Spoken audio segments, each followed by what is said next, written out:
Kalbi chicken បែបកូរ៉េដែលមានរសជាតិរៀងប្រៃផ្អែមបងប្អូនដែលចូលចិត្តញ៉ាំសាច់មាន់ណាវីដេអូនេះអត់ធ្វើឲ្យបងប្អូនខកបំណងទេរសជាតិគឺឆ្ងាញ់ខ្លាំងណាស់បងប្អូនមើលតែមាត់ក្មេងៗទៅដឹងហើយចាគឺថាតដើមគ្នាញ៉ាំលិតមាត់លិតដៃមាន់វិញគេកាត់ឲ្យឡើងស្អាតបែបនេះហ្មងបងប្អូនដែលទិញមាន់ទាំងមូលមកអាចកាត់ពេលតាមចំណូលចិត្តទេណាចង់តូចក៏បានចង់ធំក៏បានដែរដែលថាតមាន់នេះគេកាត់មកកង់ៗអញ្ចឹងស្រាប់ហើយខ្ញុំគ្រាន់តែយកមកលាងទឹកឲ្យស្អាតមកហើយទុកវាឲ្យស្រស់ទឹកចាំយកទៅចៀនមុនដាក់សាច់មាន់ចូលបងប្អូនបើកភ្លើងឲ្យខ្លាំងទុកទេឲ្យក្តៅសិនចាំដាក់សាច់មាន់ចូលណាហើយពេលដែលដាក់ចៀនដំបូងហ្នឹងគឺចៀនខាងស្បែកមុនចាចៀនខាងស្បែកមុនឲ្យវារៀងឆ្អិនបន្តិចមកចាំត្រឡប់មកចៀនខាងសាច់វិញដោយសារតែពេលចៀនហ្នឹងគឺយើងអត់មានដាក់ប្រេងឆាអីចូលទៅក្នុងហ្នឹងឯងបងប្អូននិយាយទៅសាច់មាន់នេះគឺអត់ផលប្រេងឆាហ្មងបន្ទាប់ពីមាន់មកខាងឆ្អិនល្អហើយត្រឡប់វាមកចៀនខាងសាច់វិញនៅពេលដែលយើងចៀនខាងស្បែកមុនធ្វើឲ្យខ្លាញ់មាន់នេះចេញមករៀងច្រើនណាបងប្អូនអញ្ចឹងយើងមិនបាច់ចាំផលប្រេងឆាអីបន្ថែមទៀតទេពេលចៀនយកកបមកគ្របមកបានឆាប់ឆ្អិនល្អពេលដែលវាឆ្អិនហើយចាប់ផ្ដើមដាក់គ្រឿងចូលគ្រឿងផ្សំដែលខ្ញុំដាក់ដំបូងហ្នឹងគឺអំបិលដាក់អំបិលចូលហើយចាប់ផ្ដើមដាក់ជាមួយនឹងម្សៅខ្ញីចូលបងប្អូនដែលអត់មានម្សៅខ្ញីមិនដាក់ក៏បានដែរនេះដោយសារខ្ញុំចូលចិត្តខ្ញីអញ្ចឹងខ្ញុំដាក់ទៅដើម្បីប្រវត្តិក្លិនឆ្អាបរបស់សាច់មាន់ណា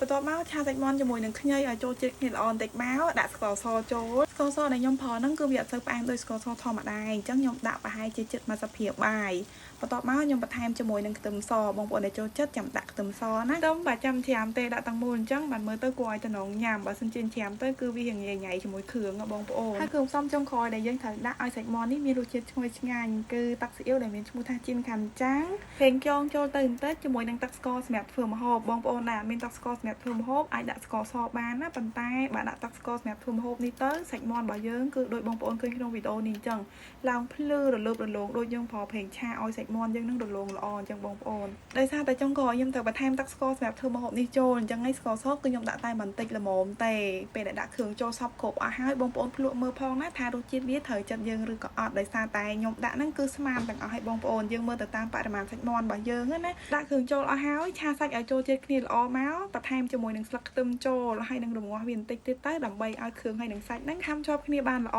ហើយពណ៌របស់សាច់មាន់វិញឡើងប្រោនស្អាតខ្លាំងមែនតែនបងប្អូនដែលមានកូនចូលចិត្តញ៉ាំ chicken ណាធ្វើតែ Kalbi chicken នេះឲ្យញ៉ាំដឹងតែសារពីស្នាដៃរបស់ម៉ាមីហ្មងសម្រាប់អ្នកដែលចូលចិត្តញ៉ាំបែបហឹលអាចបន្ថែមម្ទេសឬក៏ម្រេចចូលតាមក្រោយទៀតបានដោយសារតែខ្ញុំធ្វើឲ្យក្មេងៗញ៉ាំអញ្ចឹងហើយម៉ាមីអត់ធ្វើបែបហឹលទេ